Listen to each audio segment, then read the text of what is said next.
यानंतर सन्माननीय पक्षप्रमुख शिवसेना पक्षप्रमुख उद्धवसाहेब ठाकरे यांना मी निमंत्रित करतो की यांनी आम्हाला मार्गदर्शन करावं.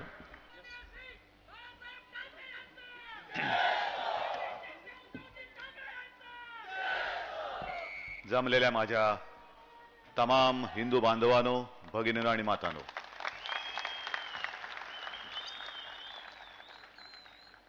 सगळेच जण चौकार षटकार मारतायत. माझी परिस्थिती हरभजन सारखी झाली. शेवटचा प्लेयर तरी आहे टीम मध्ये म्हणजे खेळलं पाहिजे. परंतु हल्ली आता दिवस एवढे झपाट्याने बदलत आहेत की वन डे मध्ये शेवटचा जो फलंदाज जो काही स्कोर करतो त्याच्यावरतीच मॅच जिंकली जाते. परंतु त्याच्यासाठी आधीच्या लोकांनी स्कोर करणे गरजेचं असतं आणि मला वाटतं भरपूर स्कोर झालेला आहे. आज महाराष्ट्रामधली जवळपास 80% निवडणूक झालेली आहे. याचाच अर्थ 80% महाराष्ट्राने काँग्रेस आणि राष्ट्रवादीला गाडलेलं आहे. आता उरलेली जबाबदारी आपल्या सगळ्यांची आहे. तुम्ही काय करणार आहात? गाडणार ना? कारण सगळ्यांचा निकाल 16 मेला लागणार आहे आणि 16 मेला आपण म्हणणार मेला गेला. एकदाची बॅट गेली, काँग्रेस गेली, राष्ट्रवादी गेली. मोतीराम भावे आज आपल्या व्यासपीठावरती आहेत, आशीर्वाद द्यायला आलेले आहेत. मी खास त्यांना धन्यवाद देतो. एक लढवय्या माणूस. ही सगळी अशी मंडळी आपल्या सोबत येतात. अगदी सोबत म्हणजे काय सामीलच झालेत असं नाही, पण त्यांना एक आशा वाटते, अपेक्षा आहे, विश्वास आहे की ज्यांच्यासाठी आपण लढलो, आपलं आयुष्य ज्यांच्यासाठी आपण वाहून टाकलं, त्यांचं आता भलं जर का कोणी करू शकत असेल तर ती आता शिवसेना करू शकते, महायुती करू शकते. म्हणून मला वाटतं ते आशीर्वाद द्यायला आलेले आहेत. बाकी अमोलबद्दल काय बोलायचं? पहिल्या प्रथम अमोल मी तुमचं भाषण ऐकलं. नाहीतर आतापर्यंत असं होतं की अरे काय चित्रपटातला कलाकार आहे, जो लिहून देतो ते बोलतो. आणि अनेकदा असं होतं की चित्रपटामध्ये जे यशस्वी होतात ते प्रत्यक्ष राजकारणामध्ये यशस्वी होत नाही. अनेकदा मला विचारतात की असं का झालं, अमुक अमुक हा फार मोठा कलाकार पण राजकारणामध्ये यशस्वी झाला नाही. म्हटलं याचं कारण असं आहे की पिक्चरमध्ये चित्रपट करताना, शूटिंग करताना रिटेक घेता येते, राजकारणामध्ये रिटेक नसते. एका शॉटमध्ये तुम्हाला पटकन ओके करून टाकायचं असतं. आणि मला खरंच अभिमान वाटला की नाहीतर बरेच जणांनी आतापर्यंत शिवाजी महाराजांची कामं केलेली आहेत. इकडे शिवाजी महाराजांचं काम करायचं, दुसऱ्या चित्रपटात दारुड्याचं काम करायचं. नाही, कलाकार म्हणून चांगलं म्हणजे कोणत्या भूमिकेला पारितोषिक द्यायचं हा सुद्धा मोठा प्रश्न ठरू शकतो. असे काही कलाकार उत्तम आहेत. पण अमोलबद्दल मी विशेष सांगेन कारण त्यावेळेला अमोल नितीन देसाई मला जेव्हा भेटत होते मला सांगत होते हा पोरगा अफाट आहे म्हणे. हा महाराजांसारखं नुसतं दिसायलाच नाही पाहिजे तर एक मूर्तिमंत महाराज आपल्या समोर उभे राहावेत म्हणून अतिशय मेहनत करतोय. शरीरयष्टी कशी पाहिजे, पिलदार पाहिजे, कसून व्यायाम करतोय, संवाद फेक कशी पाहिजे. आणि नुसतं एक काम करायचं म्हणून केलं नाही तर त्यांनी स्वतः शिवाजी महाराज अंगात भिनवले. याला म्हणतात कलाकार आणि याला म्हणतात सच्चा, एक मी म्हणेन महाराजांचा मावळा, सैनिक. नाहीतर आपलं चाललंय एकदा इकडे एक काम करायचं, ते एक काम करायचं. आहेत प्रश्न बरेच आहेत, विषय खूप आहेत. दरवेळेला मी असा भाषण झाल्यानंतर ठरवतो की आता खूप झालं, शरद पवारांवरती उद्या नको बोलूया, आपण किती बोलायचं. एक तर बाळासाहेबांनी त्यांना त्यावेळेला झोडले. असं बोलून मी घरी येतो, नेमकं दुसऱ्या दिवशी फुल टॉस. तरी मी आज ठरवले जास्त काही बोलायचं नाही. पण आज मला आशिष त्यांनी जे काही बोललेत, देश तुम्ही अर्ध्या चड्डीवाल्यांच्या हातात देणार काय, मला दादा कोंडकेंची आठवण आली. एक अर्धा चड्डीवाला काय करू शकतो हे त्यांनी दाखवून ठेवलेले. आणि तुम्ही जर का आमच्या कपड्यांवरनं आमची चेष्टा मस्करी करणार असाल तर माझ्या मुंबईचा जो मूळचा कोळी बांधव आहे तो जर उमेदवार म्हणून उभा राहिला तर काय म्हणाल, कोणाच्या हातात द्याल देश, का द्यायचा नाही. ह्याचं कारण असं की आपण नुसतं निवडणुका मागून निवडणुका मोजतोय, मतदानाचा अधिकार बजावतोय नाही बजावत, खरोखर तसं करतोय वागतोय मला नाही माहित. पण कपड्यांवरनं जर का चेष्टा करायची असेल तर मग मला महात्मा फुलेंची ती घटना आठवली आज. तो जो पंचम जॉर्ज, इंग्रजांचं सरकार होतं आणि पंचम जॉर्ज आपल्या देशाला भेट देण्यासाठी आला. त्याच्या स्वागतासाठी त्याच्या आगमनाप्रित्यर्थ एक मेजवानी ठेवली आणि सगळ्यांना साहेब लोक सगळ्यांनी बोलवलं आणि येताना साहेबासारखं यायचं, सुटाबुटात यायचं, टाय वगैरे लावून. आणि एक माणूस आला, फाटकं धोतर, खांद्यावरती घोंगडा, मुंडासं बांधून, हातात काठी. अडवलं त्यांना. कुठे झाला आतमध्ये? तुला माझ्याकडे पत्रिका आहे. कोण तुम्ही? मी फुले.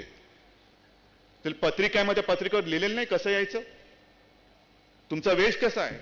त्यावेळी मी मुद्दामून या वेशामध्ये आलेलो आहे. याचं कारण त्या गोऱ्या साहेबाला मला सांगायचंय की ज्यांच्यावरती तुम्ही राज्य करता आहात त्यांची हालत कशी आहे ते दाखवण्यासाठी, तो राहतो कसा आहे ते दाखवण्यासाठी म्हणून मी या वेशात आलेलो आहे. गोरे गेले आणि हे आले. देश अर्ध्या चड्डीवाल्यांच्या हातात द्यायचा, तो द्यायचा की नाही ही जनता ठरवेल. पण एक नक्की, तुमच्यासारख्या बकासुराच्या हातात देश पुन्हा मिळणार नाही, अजिबात मिळणार नाही. किती खायचं? बरं, पहिलं म्हणजे काय, एक तर तुमचं एकमेकात जुळते का? तर तेही जुळत नाहीये. पृथ्वीराज चव्हाण काम करतायत का? तेही करत नाही. नुसतं फायली उभवण्याचं काम चाललेलं आहे. आजपर्यंत सुनील प्रभूंना विचारा, मुंबईच्या प्रश्नासाठी मुख्यमंत्र्यांनी किती वेळा बैठका घेतल्यात, किती वेळ तुम्हाला दिलेला आहे? एकही बैठक घेतलेली नाहीये. त्याच्या आधी अशोक चव्हाण होते, विलासराव होते, आणखीन कोण होते? कोणी नाही. नुसतं मुंबई म्हणजे सोन्याचं अंड देणारी कोंबडी की काय, अशी त्यांची एक मानसिकता झालेली आहे. आणि निर्णय काही नाही. म्हणजे स्वतः शरद पवार बोललेत की निर्णय घेताना ह्यांच्या हाताला लकवा भरतो की काय. मग त्या लकवा भरलेल्या हातामध्ये घड्याळ बांधायची का तुम्ही खटपट करताय? म्हणजे मी तर असं ऐकलं की नुसते जे काय फायली उभवत आहेत, खुर्च्या उभवत आहेत, म्हणून हल्ली कोंबड्या सुद्धा मंत्रालयात जाऊन अंडी द्यायला लागलेले आहेत की एकदा अंडे टाकलं की उभवण्याचं काम पृथ्वीराज करतील, आपलं काय, आपण मोकळे. पण निदान अंड्यातून पिल्लू तरी निघेल, ह्यांच्या उभवण्यातून काहीच निघत नाही. नुसतं खुर्चीमध्ये कदाचित ढेकणं होतील, पण लोकांचं काय, लोकांचे प्रश्न सुटतच नाही. आज जे काही संपूर्ण एक वातावरण निर्माण केलं गेलेलं आहे की नरेंद्र मोदींच्या हातात देश गेला तर म्हणजे सोनिया गांधी म्हणतायत की भारतीयत्व हे नष्ट करतील. एक इटालियन बाई आपल्याला भारतीयत्व स्वीकारायला लागली. हे आपल्या देशाचं भवितव्य आहे. आज इकडे माझ्या माय भगिनी जमलेल्या आहेत, इकडे बांधव जमलेले आहेत. ह्या ज्या त्यांच्या ज्या काही जाहिराती चाललेल्या आहेत, आता येताना मी बघत होतो होर्डिंगमध्ये, कोण मुसलमान घेतलेला आहे, कोण शेतकरी घेतलेला आहे, युवा घेतलेला आहे, कुठे महिला घेतलेली आहे. पोलीस दलामध्ये 25% महिलांना आम्ही नोकऱ्या देऊ. आजपर्यंत काय महिला जन्माला आल्या नव्हत्या? या निवडणुकीच्याच वेळेला काय महिला जन्माला आल्यात? आणि तुम्ही पोलीस दलामध्ये 25% महिलांना नोकरी देण्याचं आज तुम्ही आश्वासन देतात, थाप मारता आहात. आझाद मैदानची इकडे जे काही घडलं 11 ऑगस्टला, तिकडे महिला पोलिसांची जी विटंबना झाली, त्या नराधमांना तुम्ही काय शिक्षा केली ते पहिले सांगा. अजूनही आम्हाला कळत नाही त्या महिलांशी कशी वर्तणूक झाली, काय केले गेले त्यांच्याबरोबर. सगळे उघड्या डोळ्याने बघत होते. पोलीस सुद्धा काय करणार? वरून आदेश आला. हा वरून आदेश कोणी दिला? आमच्याकडनं असं तर आपण कधी होणं शक्यच नाही. पण आम्ही जर का आंदोलनाला उतरलो तर मला खरंच, आजच मी कोणाशी तरी बोलत होतो, माझ्या डोक्यावरती आज एक ओझा आहे, ते त्या सुभद्राताईंचं, सुभद्राताई कदम. जो उल्लेख देसाई साहेब तुम्ही केला ना रिलायन्सचं आंदोलन आपण करत असताना पोलिसांनी जो लाठीमार केला आणि इकडे तिकडे बघताना एक लाठी जी त्यांच्या डोळ्यावरती बसली, त्या बाईचा डोळा कामातून निघून गेला. काम म्हणजे आधू झाले त्या डोळ्याने. आणि तुम्ही आम्हाला सांगताय महिला कशा सुरक्षित आहेत? अरे काल परवाकडे राहुल गांधी त्या लातूरमध्ये गेले. एक त्यांची महिला कार्यकर्ती ती कल्पना गिरी, तिचा खून झाला, तिची हत्या झाली. तिचे कुटुंबीय त्यांना भेटायला गेले नाहीत, कारण कुटुंबियांनी त्यांना सांगितलं की आमच्याकडे येऊ नका तुम्ही. एक तर आमच्या घरची जी मुलगी गेलेली आहे तिला न्याय मिळवून द्या, तिचे जे हत्यारे आहेत त्यांना फासावरती चढवा. नुसतं येऊन कोरड्या भेटी देणं हे आतापर्यंत खूप झालं. दर वेळेला निवडणुका आल्यानंतर काहीतरी थापा मारायच्या आणि मतदान एकदा झालं तर पुन्हा गुरुदास तिकडे कुठे चरणदास झाले, हे कुठे आणखीन लापता. काय करायचं याला? आणि मग प्रश्न येतो की मरे मरे जी काही उपटसुंबासारखी माणसं उभी राहतात, मला नेहमी विचारतात की यांच्याबद्दल बोला, त्यांच्याबद्दल बोला. मी म्हटलं मी वाघाच्या कुटुंबात जन्माला आलेलो आहे आणि हे सगळे माझ्यासोबत वाघ आहेत, वाघाचे बच्चे आहेत. कितीही मांजरं आडवी गेली तरी वाघ तो वाघ असतो, मांजराला जुमानत नाही. वाघ वाघाच्याच चालीने जाणार, मांजरं त्याच्या आसपास येता कामा नयेत. अपशकुन करता तुम्ही. आज जे काही वातावरण निर्माण झालेलं आहे, एक तर इथला हा सगळा कोळी बांधव आहे. आपण असं म्हणतो देशामध्ये लाट निर्माण झालेली आहे. अरे तुम्ही तर लाटेंवरती स्वार होणारे, दर्याचे पुत्र आहात, लाटेशी खेळणारे, लाटेशी झुंजणारे तुम्ही आहात, लाट निर्माण करणारे आहात. आणि ही लाट निर्माण झाल्यानंतर सगळेजण आता संतापून पेटलेले आहेत. आज सुद्धा महाराष्ट्रामध्ये किती टक्के मतदान झालेलं? 60% वरती मतदान झालेलं आहे. सगळे म्हणजे तिथून सिंधुदुर्गामध्ये पहिला तो नरकासूर आहे, त्याचं पूर्ण काय करायचं तो झालेला आहे. फक्त 16 तारखेला तो जाहीर व्हायचा आहे. आणि मोठी मोठी माणसं सगळी यावेळेला आपटणार. अगदी अशोक चव्हाण, सुशील कुमार शिंदे, बारामती सुद्धा आपण जिंकलो तर मला आश्चर्य वाटणार नाही, एवढी प्रचंड लाट आज निर्माण झालेली आहे. मोठी लाट निर्माण झालेली आहे. पृथ्वीराज चव्हाण असतील, कोण काय असतील, आजपर्यंत तुम्ही जसे जे वागत आलेला आहात, आम्हाला एक नाही, त्यांना एक नाही. अशोक चव्हाण सारखी माणसं, अजित पवार सारखी माणसं, आणि मला शरद पवारांना सांगायचंय की जर का तुम्ही अर्धी चड्डी आमची प्रचारात काढणार असाल तर मग तुमचा जो काही पुतण्या बोललेला आहे त्या धरणाच्या बाबतीत, धरण कसं भरायचं त्याच्या वृत्तीवरनं आम्ही बोलू का आम्ही हा देश कोणाच्या हातात देणार म्हणून? कोणाच्या हातात देणार देश आहे? बोलू शकतो. पण त्यावेळेला एक वेळ अशी होती की शिवसेना प्रमुख तुमच्यावरती जेव्हा टीका करत होते, बोचरी टीका होती, कडाडून टीका करत होते. मला खरंच अमोल, तुम्ही भाषण करत असताना मला असं वाटलं की तुम्ही त्यावेळेला छत्रपतींची जी भूमिका करत होतात ती झाल्यानंतर तुम्ही करायची, तुमचा वेश त्याने दिला असेल, पण वाघनखं तुमच्याकडे अजून ठेवलेली आहेत. वाघनखं ठेवलेली आहेत आणि ती बरोबर ज्याचा कोथळा काढायचा तो तुम्ही काढताय. पण शिवसेना प्रमुखांना तेव्हा शरद पवार बोलत होते की अहो बाळासाहेब तुम्ही काय बोलताय, तुमच्या जिभेला काही हाड आहे की नाही? पण बाळासाहेब कधी असं या खालच्या पातळीवर येऊन बोलले नव्हते. आणि आज सुद्धा मला अशी एक मनामध्ये भीती आहे, भीती म्हणजे एक दरार आहे की जर का काही मी चुकून वेडवाकडे बोललो तर घरी गेल्यानंतर थाटकन पहिली कानफटात बाळासाहेब मारतील. काय बोलतोयस तू? कोण आहे तुझ्या समोर? माय भगिनी समोर बसलेत, बांधव बसलेत. अरे असेल तो राजकीय दुश्मन असेल, पण त्याच्यावरती टीका करताना सुद्धा एका मर्यादेच्या बाहेर जाऊ नकोस. याला म्हणतात संस्कार. नाही तर तुमचा पुतण्या तुमच्या हातामध्ये नाही आणि तुम्ही काय राज्य करण्याची स्वप्न बघता आहात? आणि कोणाची? सोनिया गांधी ज्या फिरतात इकडे तिकडे, सगळं काय यांचे विषय संपल्यानंतर जातीयवादी शक्ती, जातीयवादी शक्ती. जातीयवादी म्हणजे कोण? आपण, हिंदुत्व, हिंदू बोलणारे सगळे जातीयवादी. अरे आमचं हिंदुत्व हे कित्येक वेळेला शिवसेना प्रमुखांनी सांगितलेलं आहे की आमचं हिंदुत्व हे राष्ट्रीयत्व आहे. आणि ते जर का राष्ट्रीयत्व या सगळ्या आरपीआयच्या माझ्या बांधवांना पटलं नसतं तर हे आरपीआयची सगळी लोक ही आज शिवसेनेच्या व्यासपीठावरती आली नसती. आजपर्यंत तुम्ही कधीतरी ऐकलेत का शिवसेना प्रमुखांनी असं बोललेले आहेत की मला 15 मिनिटं द्या, मी देशातले सर्व मुसलमान संपवून टाकेन? बोललेत कधी? आज इकडे येताना सुद्धा तो उरूस साजरा होतोय, होऊ द्या ना. आमचा गणपती उत्सव असतो, दिवाळी असते, तुमचा उरूस आहे, होऊ द्या, करा. सगळ्या मुसलमानांबद्दल आमचं वैर नाहीच आहे. पण आमच्या देशामध्ये, आमच्या देशाचं अन्न खाऊन, आमच्या देशामध्ये राहून जर पाकिस्तानचे गोडवे गाणार असतील तर अशा मुसलमानांना आमच्या देशात आम्ही राहू देणार नाही. हे आमचं हिंदुत्व आहे. त्यांना नाही आम्ही मांडीवरती घेणार. पाकिस्तान आले, पाकिस्तानमधनं आलेत का? या आमच्या मांडीवरती बसा. बांगलादेशी घुसतायत, मतदार यादीमध्ये घुसलेत, अन्न सुरक्षेचा फायदा ते सुद्धा घेत आहेत. एक तर शेतकरी आत्महत्या करतोय, त्याच्या मालाला भाव मिळत नाही, पण काबाड कष्ट करून तो जे काय पिकवतो आहे त्यातला वाटा हे सुद्धा खाऊन फस्त करतायत. म्हणजे उंदीर आणि बांगलादेशी हे पोसायचे आम्ही आमच्या घरामध्ये. आणि मग आम्ही जर का कडाडून बोललो की पाकड्यानं आणि बांगलादेशाने या देशातनं आम्ही हाकलून नेणार म्हणजे देणारच, तर आम्ही जात्यंध आहोत, आम्ही जातीवादी आहोत. बरं कधीतरी तुम्ही आमचं एक तरी काही म्हणणं ऐकाल की नाही, स्वीकाराल की नाही? मी प्रत्येक सभेत हा मुद्दा जाणीवपूर्वक बोलतो आहे, कारण मुसलमानांना सुद्धा मला सांगायचंय, पलीकडचे मुसलमान जर माझा आवाज ऐकू जात असेल तर ऐका मुद्दामून.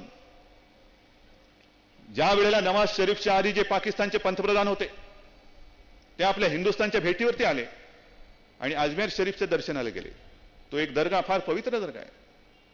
त्या दर्ग्यात पाकिस्तानचा पंतप्रधान येतोय म्हटल्यानंतर त्या अजमेर शरीफचे दिवाण साहेब त्यांचं वक्तव्य आहे की मी यांचं स्वागत करणार नाही, करू शकत नाही. याचं कारण, जो मेरे वतन का दुश्मन है वो मेरा भी दुश्मन है. मेरा मजहब ये नहीं सिखाता कि जो वतन का दुश्मन है उसकी खिदमत करो. नाही जाणार मी. आणि एवढंच नाही तर त्यांनी तर बहिष्कार टाकलाच, परंतु ज्या मार्गाने तो पाकडा पंतप्रधान येऊन गेला तो मार्ग पूर्णपणे त्यांनी धुवून टाकला. याला म्हणतात देशभक्त. हे असे मुसलमान आम्हाला हवे आहेत, असे आम्हाला पाहिजेत. मी स्वतः आपले खासदार तिकडे पाठवले आणि त्यांचा सत्कार करवला की अरे या देशामध्ये देशभक्तीला आज कदाचित किंमत नसेल. एक मुसलमान असला तरी काय झालं, पण देशभक्त आहे, तू आमचा आहेस, आमचा भाऊ आहेस, ही किंमत काँग्रेसला नाही.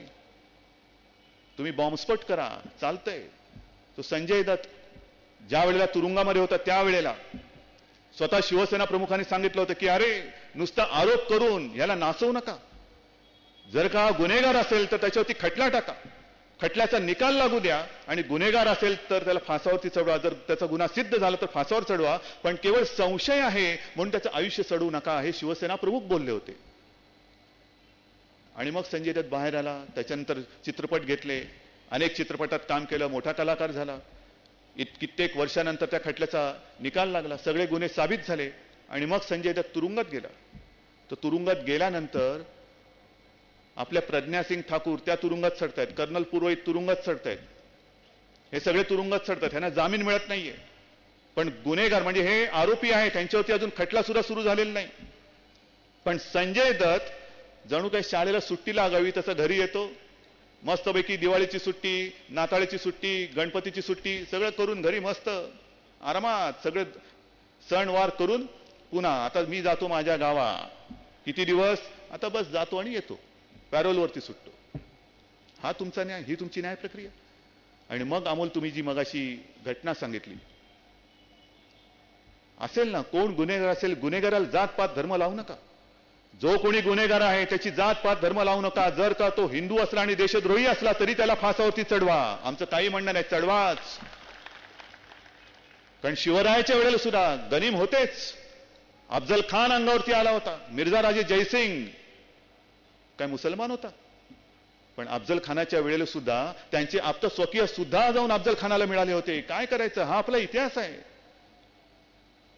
पण जो समोर उभा राहिला, तू माझ्या छातीवरती वार करशील तरी सुद्धा मला गुदगुल्या झाल्यासारखं मी हसून तुझं स्वागत करीन, हे असा भ्याडपणा हा आम्हाला कोणी शिकवलेला नाही. आम्ही भ्याड नाही आहोत, आम्ही मर्द आहोत, स्वाभिमानी आहोत.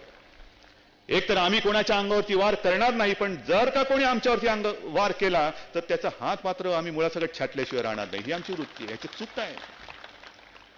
चूक काय?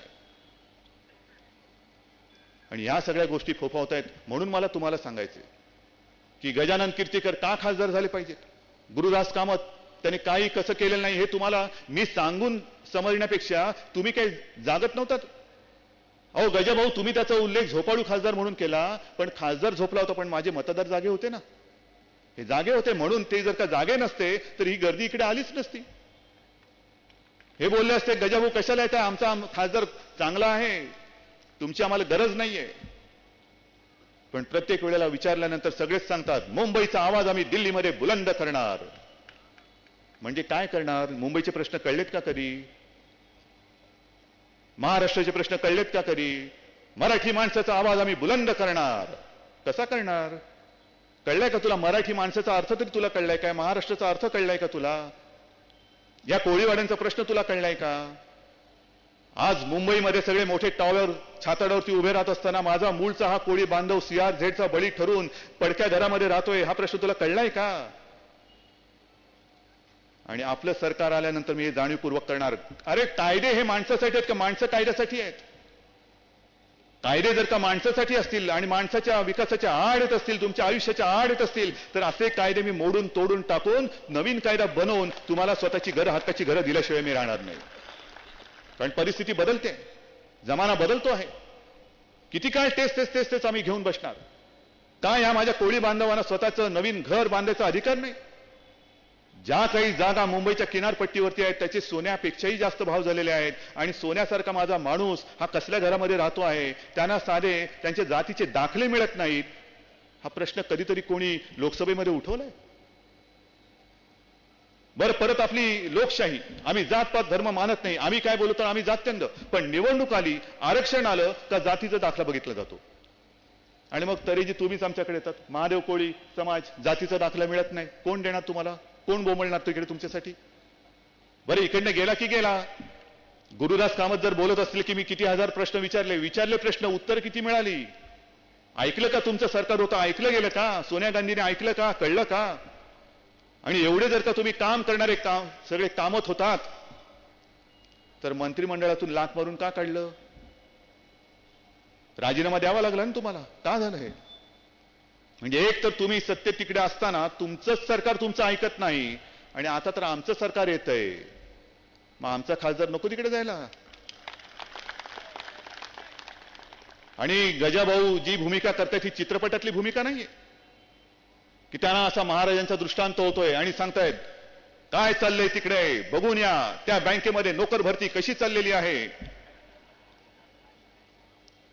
लगेच गजाभाऊ जातात, आंदोलन करतात, असं नाहीये. हे शिवसेना प्रमुखांनी त्यांना जे काम सोपवलेलं आहे, मला अभिमान वाटतो की आजपर्यंत कित्येक वर्ष स्थानिक लोकाधिकारच्या माध्यमातून गजाभाऊ तुम्ही यशस्वीपणे ते करता आहात. आणि आम्हाला फक्त न्याय पाहिजे, आमच्यावरती अन्याय कोणी करू नका. सुरुवातीची जी काही गोष्ट घडली, आता सगळी नवीन पिढी आलेली आहे, म्हणून मी मुद्दा म्हणून सांगतो. ज्या वेळेला मी कधी, मला वाटतं गेल्या 4-5 वर्षापूर्वीची गोष्ट असेल, तुम्ही शिवजयंतीच्या वेळेला शिवराय संचलन करता, बरोबर ना? त्या फोर्ट भागामध्ये मला एकदा बोलवलं होतं, म्हणजे तसं दरवर्षीच बोलवतात, पण मी एकदा गेलो होतो आणि मी बघत होतो फोर्टचे रस्ते दुथडी भरून वाहत होते, फुलले होते. ऑफिसच्या मोठमोठ्या इमारती, त्या खिडकीतनं, त्या पॅरापेटवरती, गच्चीतून, दरवाजातून सगळीकडनं माणसं कुतूहलाने बघत होती. मराठी माणूस कसा चाललेला आहे, हातामध्ये भगवा, शिवरायाची जयंती कशी साजरी करतोय, अभिमानाने बघत होता. आणि मला आठवण आली, तोच विभाग, त्याच विभागात शिवसेना प्रमुख मोर्चे काढत होते. ह्याचं कारण त्या ऑफिसचे दरवाजे मराठी माणसासाठी बंद होते, आणि तीच ऑफिस दरवाजा फोडून शिवसेनेने दरवाजे फोडले, त्याच्यात मराठी माणसं गेली आणि खिडकीतून, दारातून, पॅराफिटवरनं, गच्चीतून सगळी माणसं शिवसेनेकडे अभिमानाने बघत होती. ही शिवसेनेची ताकद. आणि मग एअर इंडियाची गोष्ट मला वाटतं बहुतेकांना माहितीच नसेल. आज ही जी काही पंचतारांकित हॉटेल आहेत तिकडे मराठी माणूस जय महाराष्ट्र कोणामुळे बोलतोय, एअर इंडियामध्ये जय महाराष्ट्र कोणामुळे बोलतो आहे, सगळे जे काही उद्योगधंदे आहेत जय महाराष्ट्र कोणामुळे घुमतो आहे. एअर इंडियामध्ये सुद्धा हीच परिस्थिती होती. मराठी माणूस म्हटल्यानंतर पहिल्यांदा दरवाजे बंद होते. आणि मग आपले शिवसैनिकांचं एक शिष्टमंडळ गेलं, मला वाटतं सुधीर भाऊ वगैरे सगळे होते. शिष्टमंडळ जरा शिष्टपणाने वागतं, म्हणजे जरा शिष्टाचार वगैरे पाळतं. आणि समोर जो अधिकारी बसला होता त्याचं नाव होतं नंदा. त्याला आपले लोक हात जोडून सांगतात की असं करू नका, आमच्याकडे पात्र उमेदवार आहेत, तुम्ही घ्या. तो गुरमीत ऐकायलाच तयार नाही. आणि हे सगळं चालू असताना कोणालाच काय कळलं नाही, फाटकन आवाज आला. सगळे बघायला लागले काय झालं, कुठे झालं, कसला आवाज आला. तो नंदा गाल चोळतोय. आणि एका आवाजानंतर तुम्ही म्हणाल ते मान्य, सगळे पटापटा नोकरीला लागले. हा शिवसेनेचा आवाज.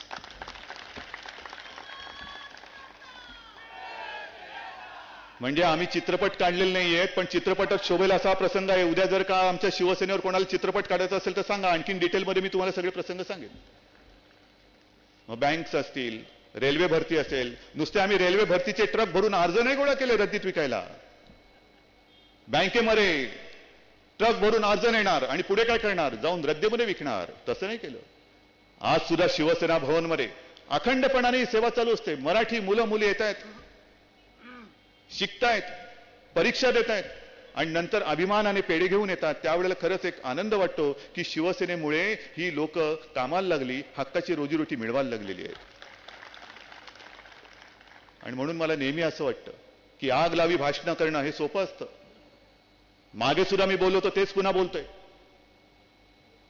आग लावणारी भाषणं करून, घर पेटवणं फार सोपं असतं, पण घरातली चूल पेटवणं हे फार कठीण असतं. ते चुली पेटवण्याचं काम शिवसेनेने केलेलं आहे. ही उगाच एवढी ताकद इतके वर्ष नाही राहिलेली. अनेक जण म्हणजे आज सुद्धा पत्रकारांना असेल, टीकाकारांना असेल, विरोधकांना असं वाटतंय की शिवसेना, सगळ्यांना असं वाटलं होतं की शिवसेना आता राहणार नाही, संपून जाणार, शिवसेनेला गळती लागली. गळती तर सोडाच, आणखीन भरती येते, उधाण येते. हा उधाण आलेला असा समुद्र आहे, मोठा सागर आहे, हा याचा अंतच नाहीये. आणि जी लाट आज निर्माण झालेली आहे, ती लाट अशी निर्माण झाली की या लाटेमध्ये संपूर्णपणे काँग्रेस, राष्ट्रवादी यांची धूळधाण झाल्याशिवाय राहणार नाही. हा मला एक मोठा आत्मविश्वास वाटतोय. आणि म्हणून हा देश कोणाच्या ताब्यात द्यायचा त्याची ही निवडणूक आहे. सोनिया गांधींनी तर इमामाकडे भीक मागितलेली आहे. तरी बरं, त्या इमामचे दुसरे बंधू आहेत, त्यांनी सांगितलं की आम्ही काय म्हणून मुसलमान आणि काँग्रेसला मतं का द्यायची? 60 वर्षात काँग्रेसने आमच्या पदरात काय टाकलंय? फार मोठा प्रश्न आहे. त्याला म्हणे सांग तुझ्या मोठ्या भावाला सांग. त्यांनी पूर्णपणे फतवा काढला आणि सगळेच मुसलमान हे काही त्यांचे फतवे ऐकणारे नाहीयेत. सगळेच काही त्यांचे घरचे नोकर नाहीयेत, काही आमच्यासोबत सुद्धा आहेत, इकडे सुद्धा आलेले असतील, पलीकडे सुद्धा ऐकत असतील.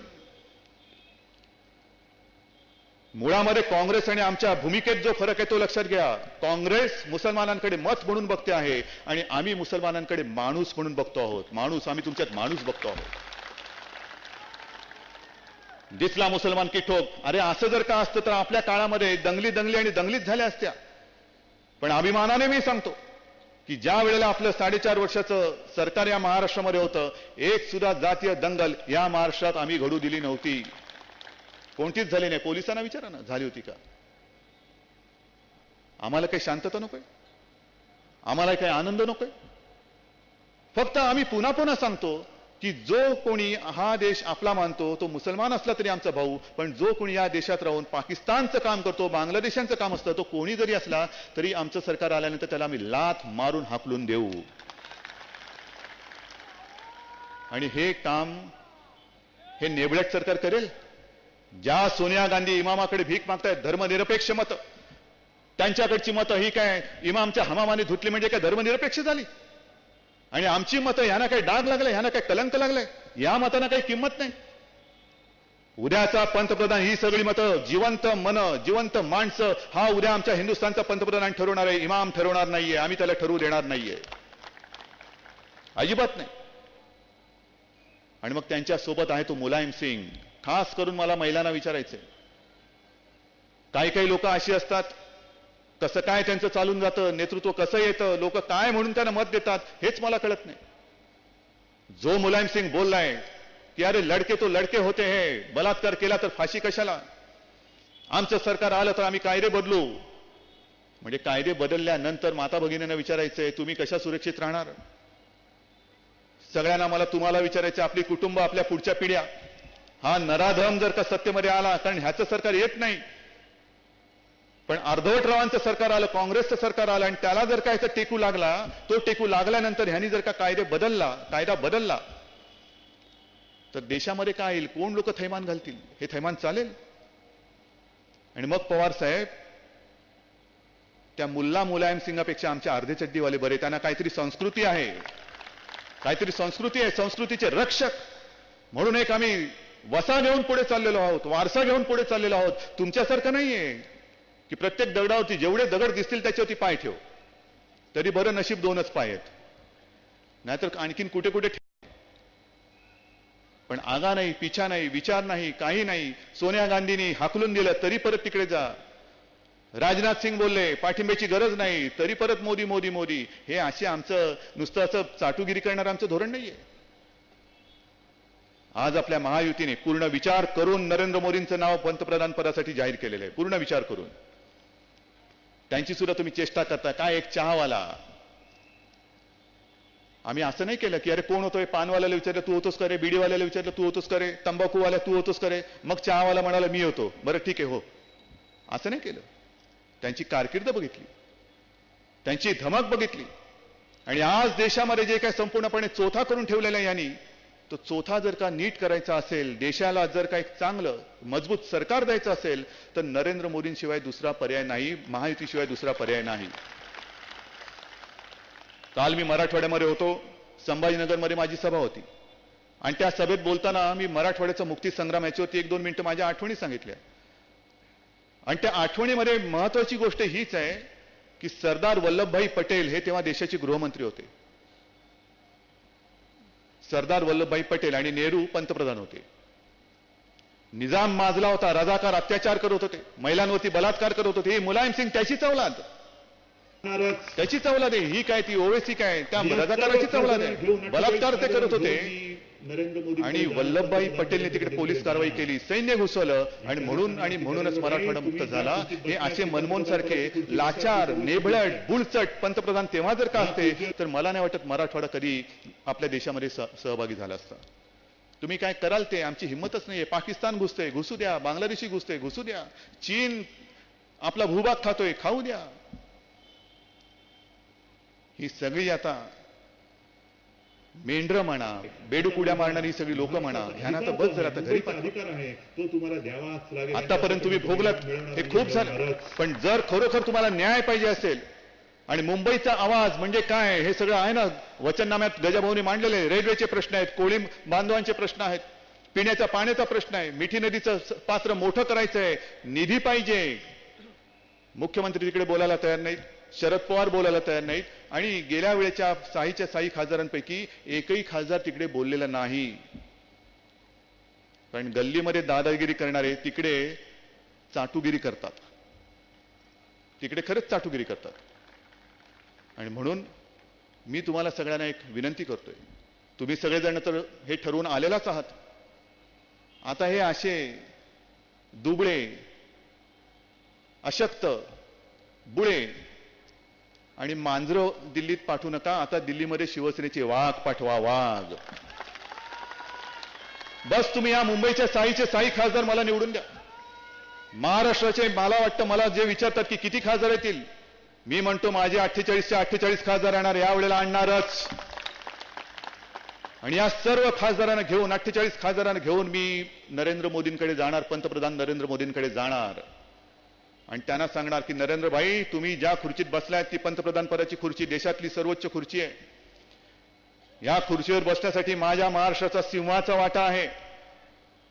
आणि एका अपेक्षेने आमच्यावरती विश्वास ठेवून, तुमच्यावरती विश्वास दाखवून तुम्हाला सगळ्यांनी मतदान केलेलं आहे.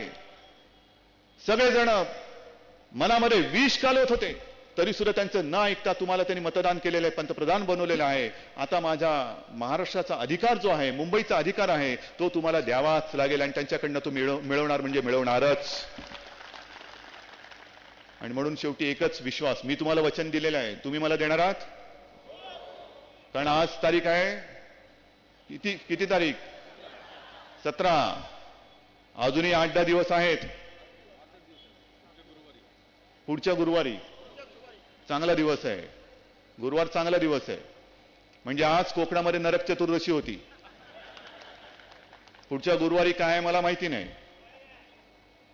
कोणाची काय टाकणार त्याच्यात? तुमच्यावरती अन्याय करणारे राज्यकर्ते, बरोबर ना? तर मी जसं तुम्हाला वचन दिलं तसं तुम्ही मला हात उंचावून एक विश्वास द्या की उद्धवजी, तुम्ही चिंता करू नका. या वेळेला किती फुटपाडे आले, किती मांजरं आडवी गेली, कितीही चरणदास आले, तरी आम्ही या वेळेला आमची कीर्ती वृद्धिंगत करणारे गजाभाऊ कीर्तीकरच निवडून देणार. जय हिंद, जय महाराष्ट्र.